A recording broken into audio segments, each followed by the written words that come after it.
The image illustrates a 120-240-volt single-phase main service panel wiring configuration in a residential or commercial electrical system. Here's a breakdown of the main components.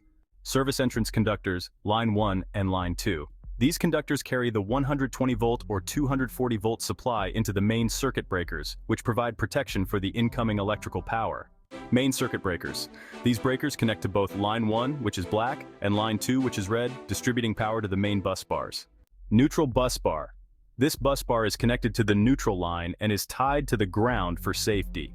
The main bonding jumper connects the neutral bus bar to the ground bus bar, ensuring that the neutral and ground are at the same potential. The ground bus bar connects to the ground electrode system and provides a path to earth, offering a safe route for fault currents.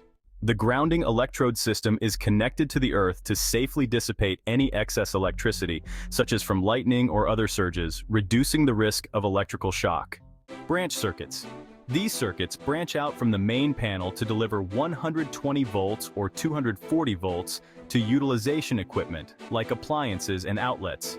They include equipment grounding conductors for additional safety. Equipment grounding conductor. This conductor provides grounding for electrical equipment, ensuring that any leakage currents are directed safely back to the ground bus bar. Grounding electrode conductor. This conductor connects the main panel to the grounding electrode system, providing a direct path to earth for grounding purposes. The setup shown in this image is typical for 120-240-volt single-phase electrical service panels, featuring safety elements like grounding and bonding for fault protection.